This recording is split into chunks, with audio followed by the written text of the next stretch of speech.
all for coming. So good to see a good crowd here to listen to a number of speakers today and to share an interest in the corrosion industry, or the corrosion control industry in particular. The title is not entirely mine. I was asked to speak about the good, the bad and the ugly, and they seem to have three topics to connect to that: ISO, ANZS, AS, and me. So they have the good, the bad and the ugly all lined up to sort of be part of the presentation. So we have that for today. Now, it was actually, I think, advertised on the flyer as ISO versus AS, and we have to be in deference to the people across the other side of the ditch. So we have AS, NZS. And just to look at a few things that differ in terms of how we construct standards, how we apply standards, the way we use standards in our industry. Okay. And so it's these two that we're particularly focused on this morning. ISO 12944 Part 5. It's due to be revised fairly soon, and it's in the process of being reviewed, but it's still, the current version is 2007. 2312 Part 1 is the protective liquid coatings part of the old AS NZS 2312. There is a second part, which is the galvanisers, and Ian will no doubt cover that in a lot more and a lot more authoritative detail than that. That was recently revised and released in 2014. And why would you have two? Is probably one of the questions. Is the Charter for Standards Australia is that if an existing ISO standard is in place that would do the job, then they are sort of obliged to use it. The challenge that the industry put up was that there isn't sufficient information and sufficient detail in 12944 Part 5 or 12944 generally to allow it to be simply put into Australia and used here. There are a number of things that weren't in place when it was first done, and there's a number of aspects of what we do here that are different. So that's part of the reason why we have our own standard as opposed to adopting fully the ISO standard. Sometimes you're not quite sure whether you get what you're trying to design, and I was reminded of a story about Thomas Edison, who, when he was first releasing one of his latest inventions, gathered a group of journalists together, brought them into the room, had them assembled in this darkened room. In the middle was a little globe, get a bit of cable across the room. There's a guy in the corner working a generator. And so they all come in, and Edison goes over, picks up the cable, plugs it in the generator, and the globe starts to dim and eventually it fills the room with light. And this is the first time, so the journalists say, "Mate, ready to rush out and follow the story." Edison says, "No, wait.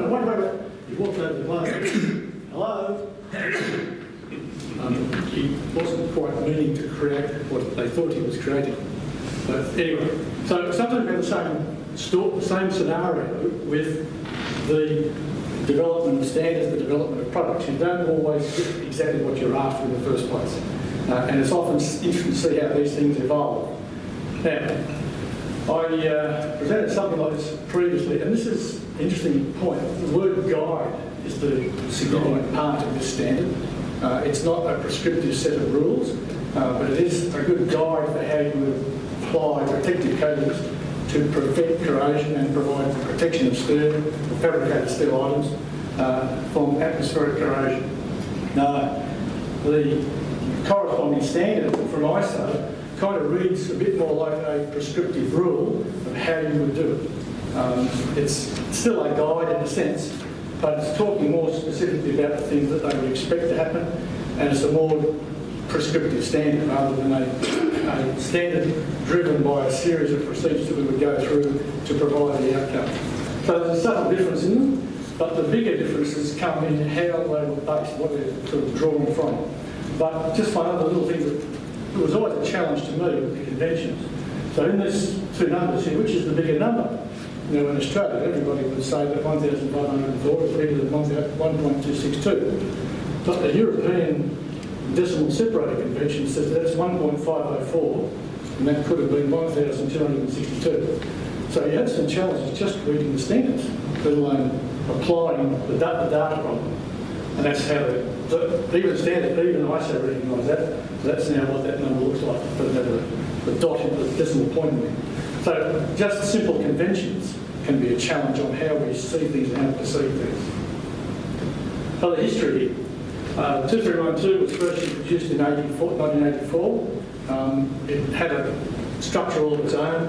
It was very different to the way ISO was structured, but in the big revision that was done in 2002, the way that durability was assigned was revised quite significantly, and it now matches pretty much what 12944 uses as a way of showing how durable the coating is. They give different life cycles or different classifications of corrosivity, whereas the previous version of the standard was a very complex way of dealing with that as a matrix. There is a separation now that we have in Australia. 2312 is in 2 parts, whereas the 12944 Part 5 is still contained for galvanised coatings, or hot dip galvanised coatings, as part of that main standard. There are some advantages and some disadvantages in having them separated, but they're still based on the same criteria. Now, they're basically based around this particular method of classification. We have a classification of corrosivity. We had a similar standard in Australia, 4312. Now, up until fairly recently, these were the corrosion rates that were used as they might apply to steel to determine what we would classify the environment as, from C1 being quite mild, C5 up to quite harsh. There's a recent overhaul of 9223 in 2012 to introduce the CX category. Now, the latest release of 2312 makes a comment about that, in that while there are some locations in Australia that might correspond with that, there's not that many. And they are only in some very specific locations. And these are surf beaches along shoreline regions with very high salt deposition and sometimes adjacent to or near industrial activities as well. So because of that severity, it's better that if the corrosivity is seen to be above these two categories, C5 and C5I, in other words, more than 200, and it's 200 to 700 microns per year of steel loss, then you should seek professional advice. That'd be a good idea anyway, but once you go to these very extreme conditions, it's better to go for that sort of advice. Now, ISO is in the process of introducing that, and we're interested to see what their outcome is, but they've already done it for the galvanising system.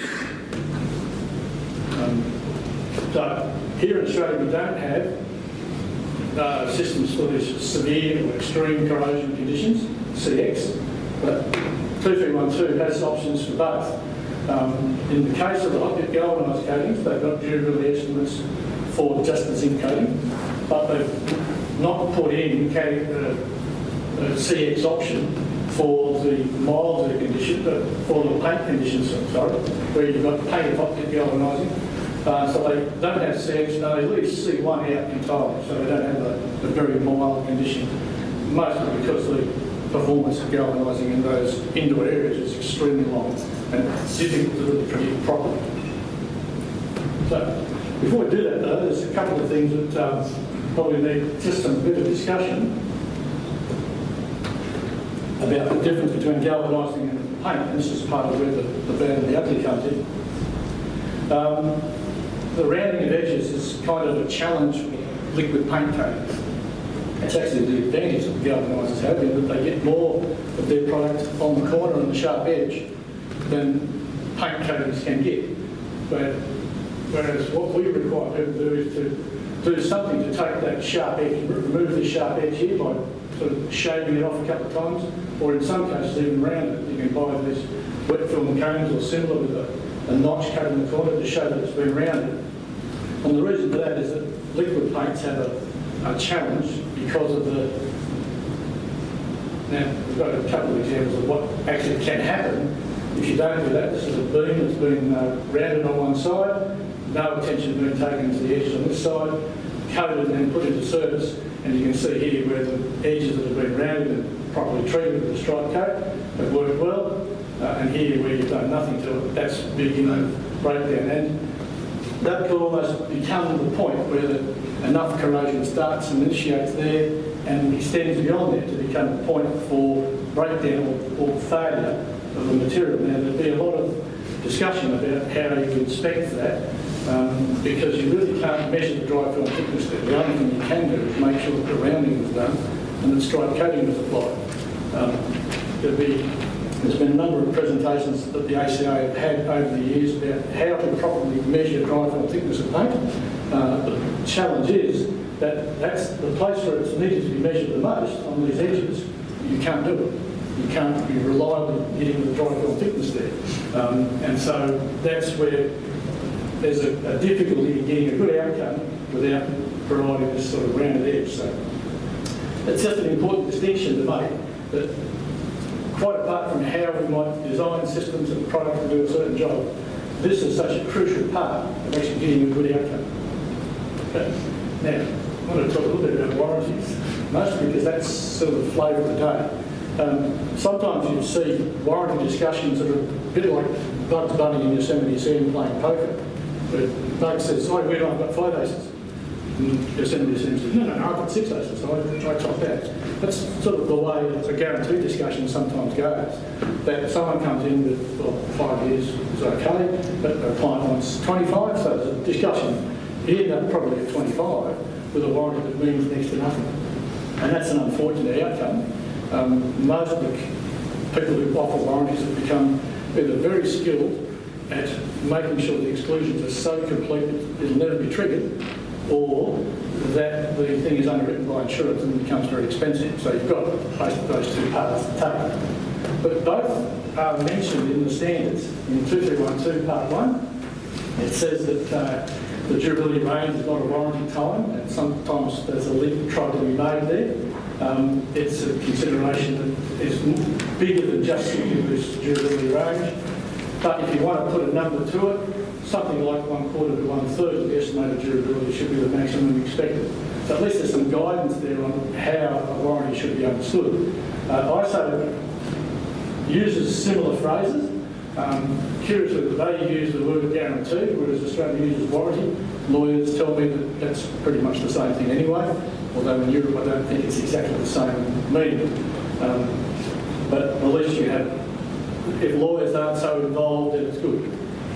But it's, again, a technical consideration, and they simply say the guarantee time is usually shorter than the durability range.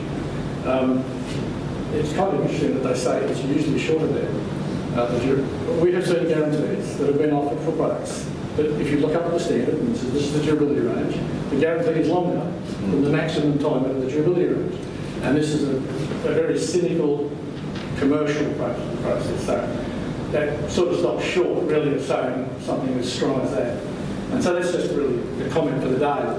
Warranties have become very much a selling tool, and it's a very shallow way to sell. Now, I say that having worked for a company who basically set the benchmark for how guarantees are written. That's celebrated pipeline. Everybody has pictures of somewhere in their office. It connects Morgan and Whaler. Actually had a guarantee written for it during the original construction. Diamond, the company that provided the coating, said, we'll give you a 25-year guarantee. At a time when guarantees were never asked for. But this was a guarantee that said, okay, we'll hold back 15% of the contract value and we'll draw down on it as we do maintenance. Now, that's a guarantee. That's because there's real money involved and there's real teeth in that guarantee. And in fact, apart from the fact that it set the benchmark, or set the stage really for inorganics and coatings as the global product that it is. I don't know that other than advertising, the company made a lot of money out of it because there was a lot of work done during that guarantee period. But it was still a very celebrated sort of project to be involved with. So warranties, guarantees, they still present challenges, and I don't think either standard really helps to stop the request for a guarantee like you're getting with a car or a domestic appliance. You can buy a washing machine these days that has a 10-year guarantee. I challenge them to give that to my son and his wife and their 4 children and have it survive 5 years. But anyway, they've got a 10-year guarantee on their washing machine. Yeah. But, and the importance of inspection now, this is, I think, someone's thunder for later today, but I just sort of raise it there. This is the coating industry. Like all good protective coating systems, we cover the same area more than once. So I'll just introduce a little bit about inspection here. Now, We didn't come up with this phrase, but I like it. You generally do not get what is expected, only what is inspected.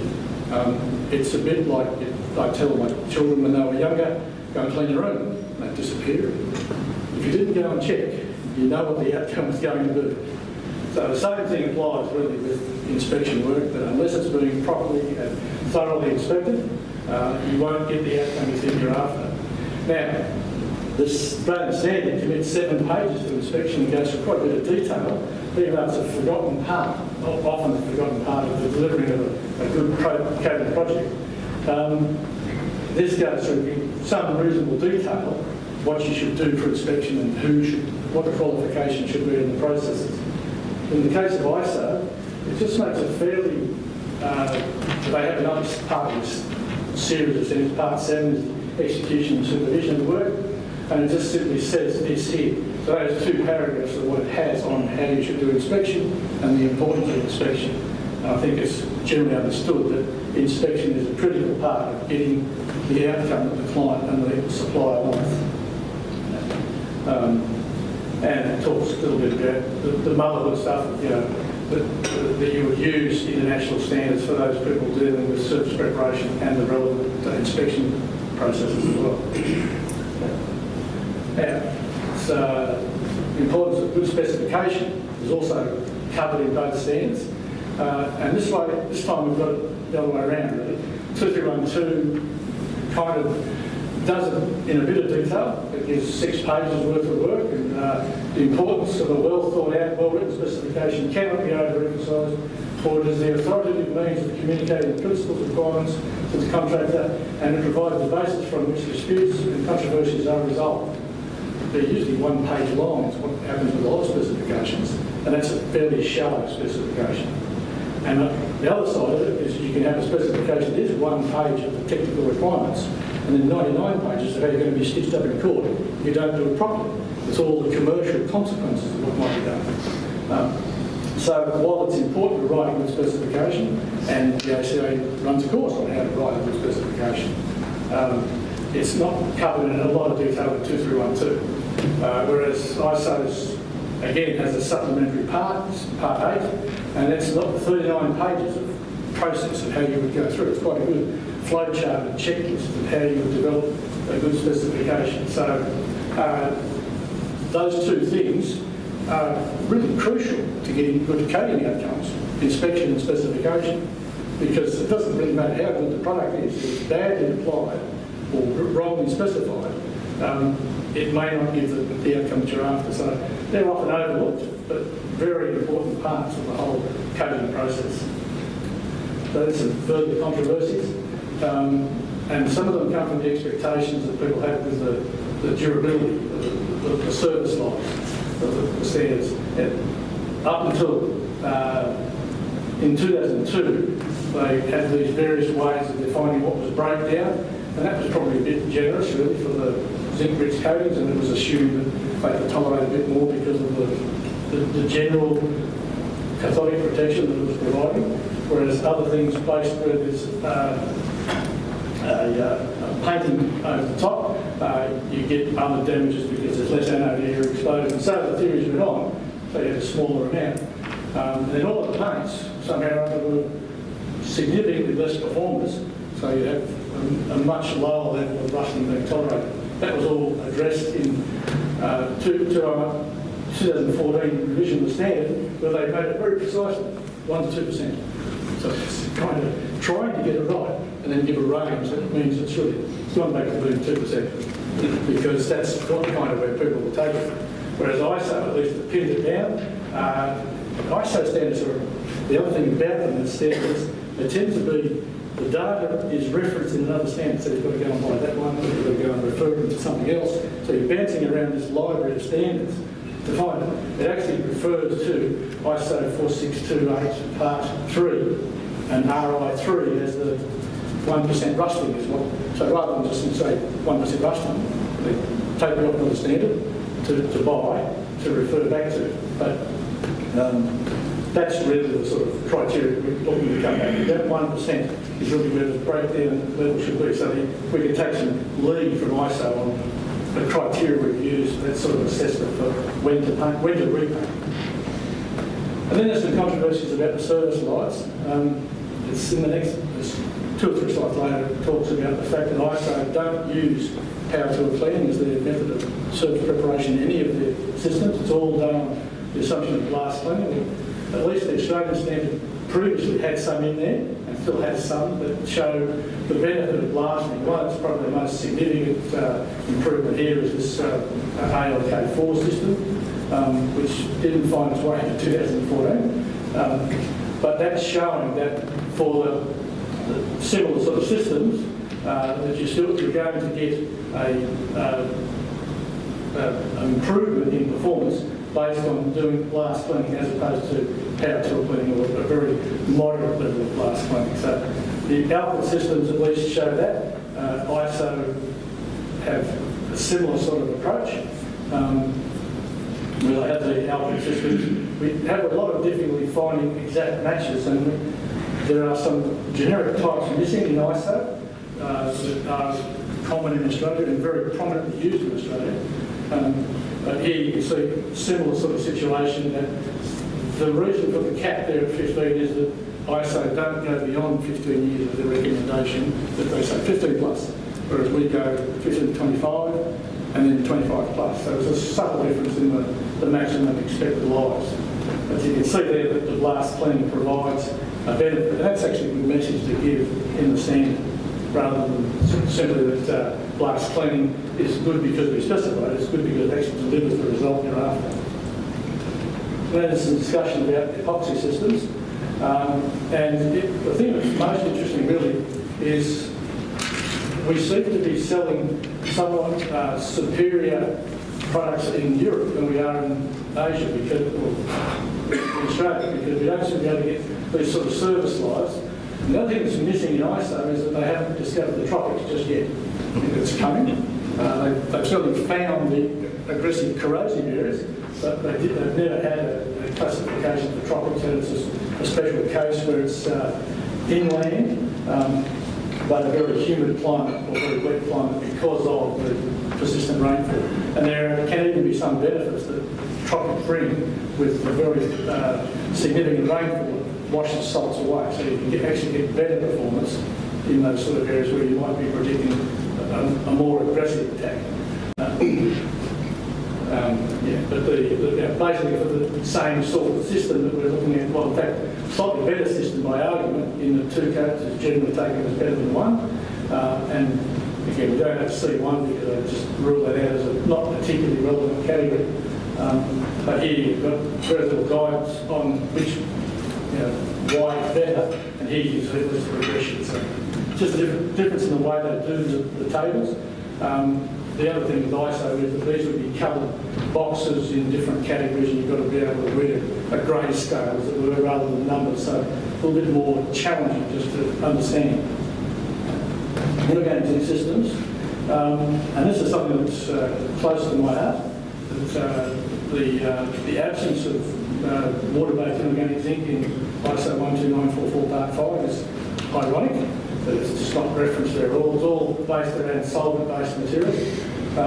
We've kind of done them a bit of a disservice of late because they seem to be no better than the solvent-borne equivalents based on the service lives that are expected. And that's been a progressive trend to, in fact, show that distinction, whereas in the older standards there was a noticeable distinction. The difference between waterborne was better than solvent-borne. Here you've got what seems to be the benefit, a significant benefit of just 15 microns of zinc. You can see how much better our products perform than the Europeans. I think there's a general hesitation about just a zinc-only system for its use in sort of a wider environment. And that's in spite of the fact that acres of steelwork are covered with it. Mostly in Australia and North America is where the prominence of that is, but certainly 1 coat of inorganic zinc does a very good job. It's just a dull, grey matte finish. It's not attractive in that sense, but it's a very good corrosion protection coat. Hot-dip galvanised systems, probably the main thing to bring out of this, because Anne will most likely talk a bit about it as the duplex things, is that we don't seem to be able to make, they must use a less adherent form of zinc in Australia, because the durability requirement is that the paint remains adhered to the optic galvanised substrate. And yet they're being much more conservative in Australia in terms of how long that period would be for the same environment, based on these expected lives. So I think that maybe we are being unnecessarily conservative with the numbers that are there in the galvanised paint coating systems that are in place in regard to the time. And just some simple alignment in terms of the number of systems that are in the standards. We've got a lot more, we've got 38 different systems that we put together. There's only 10 that we can find that match up in the ISO system, so it's kind of strange there's still a big discrepancy there. I'm not exactly sure what's going to happen with polysiloxane coatings and that standard until it's released. There currently are no products listed there. It was interesting that when polysiloxanes were first introduced to the market in the 90s in a large commercial way, they were widely vilified all throughout Europe as having all these problems. And so there's been almost like a psychological barrier to the use there. And you should see how they perceive them. And even in Australia, we were hesitant to give them long lives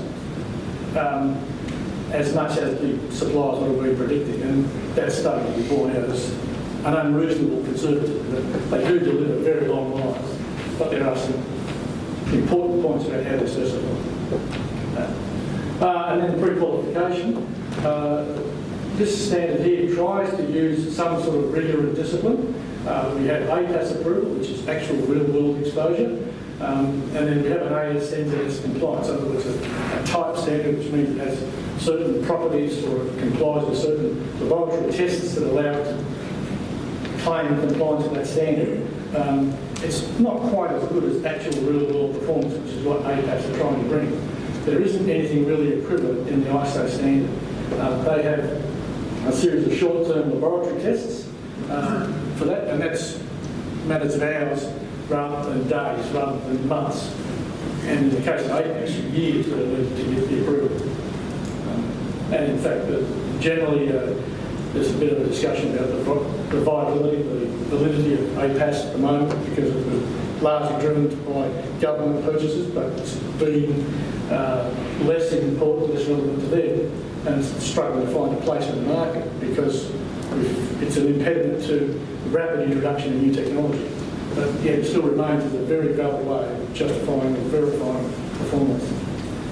Okay, dry film thickness. Am I out of time now? Yeah, you've got time. Yeah, we'll start. Okay, this is maximum dry film thickness. Now, I speak as a coating supplier. They like me to strike where I stand, but I'm not telling you the truth today.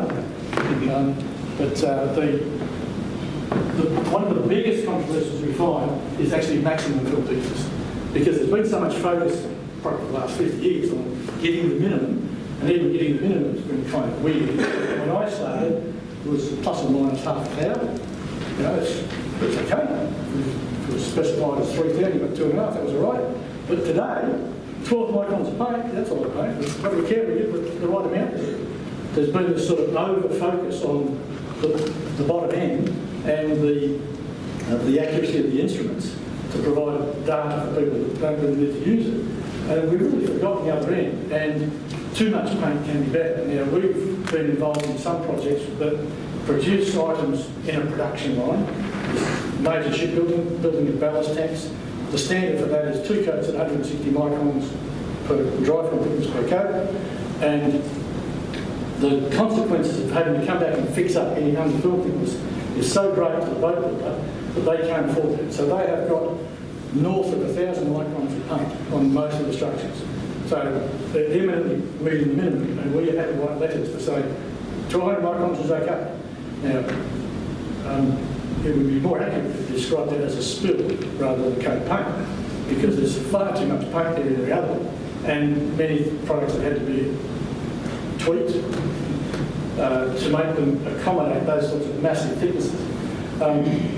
But the industry still finds itself with massive over thickness, and then as a result, cracking and other defects that form that can interfere with good performance.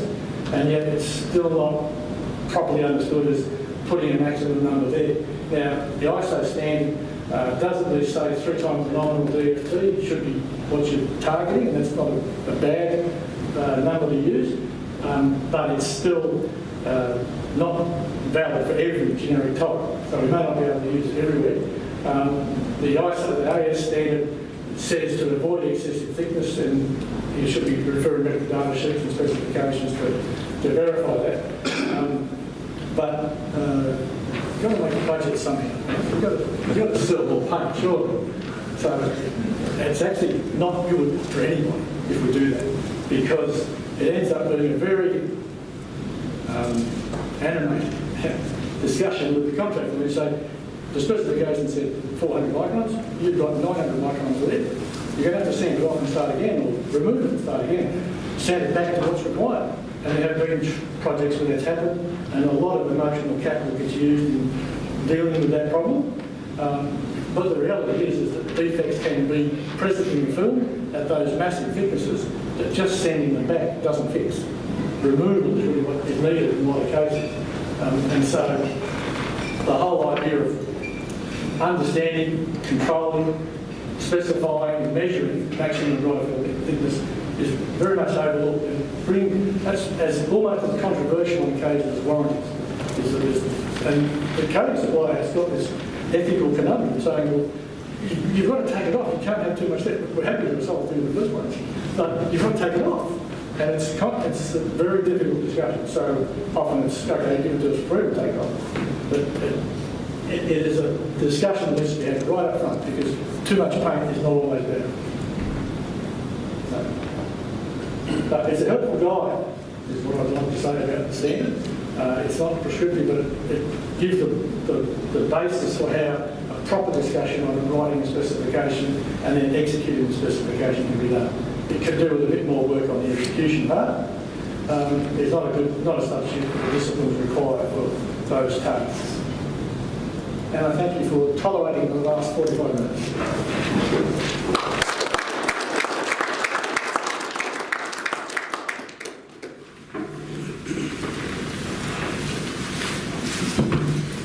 Any questions?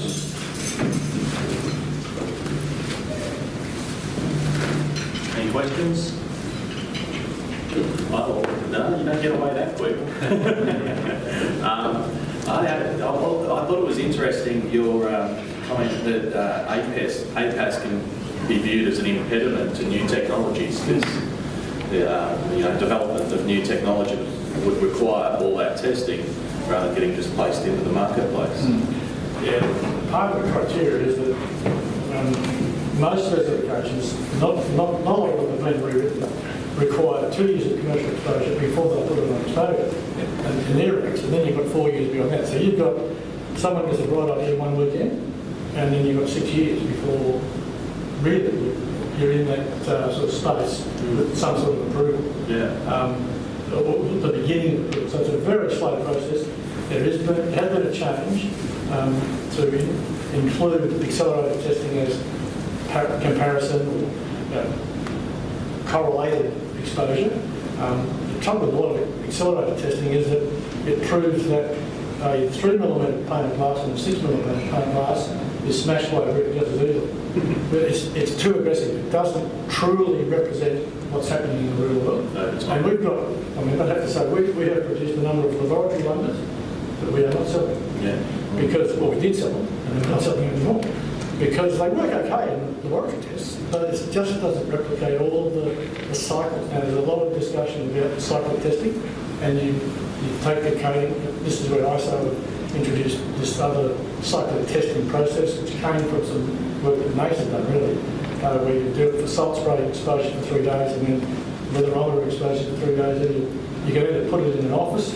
It was mine, it'd be pretty severe exposure, but either that or you put it in a fridge, so you take it into -40. So, freezer, so you've got a very severe exposure going on. And so that's kind of getting close to real world type of excitement. But APAS, I think, in a bit of a transition. Right. there may be some middle ground to be found there. Daniel. Yeah, Ted, I was just going to ask a two-part question. Firstly, how do you get the kids to clean their rooms? You can tell me that later. The second one was just a comment on water-based versus solvent-based zinc. I haven't had a lot of exposure to the water-based stuff and zinc, but just understand how the standards have moved. But just your opinion on what you consider to be the better performing, whether they are genuinely equivalent or whether you do see an advantage out of one. Controversy. Well, I use that word. Our position is that the higher metallic zinc loading and the higher early film hardness and the more rapid development of hardness during the early service life, waterborne coatings will perform much better. We had, it's a fairly anecdotal reference, but we had two pipelines in West Australia that had a severe, don't get many in the area, but they had a cyclone go through and clean up Geraldton in the 70s. Yeah. And there were two pipelines, one done with waterborne zinc, one done with solvent-borne zinc, and the windward face of the two pipes were exposed as blast from the beach. The solvent-borne coating was gone, and the waterborne coating was still in place. So, it's tough, hard, durable, and, the service lives are demonstrable. We have that sort of history. It does relate to the amount of zinc, mostly. There are some other things that come into it. Waterborne, and it's been a slow decline. Even the standard for the products themselves, the abrasion resistance has been allowed to be lowered from waterborne when it shouldn't have been. The rate of hardness has been lowered when it shouldn't have been. This is me railing as Ted, not as James. That's the question. That's the question, because there's a lot of controversy about them and discussion, but and we'd have to be honest and say it's not just anybody who puts them on, because they do take a little bit more care and control. They're a little less tolerant, but with the right equipment, the right commitment from the applicator, and that sort of happened in Australia on a number of big projects where once the owner said, that's what I want, all of a sudden they remembered how to make it and how to apply it, and the job was done. So I do have a sort of biased perspective from my previous employment, because that was an applicator as well as a producer. Thank you.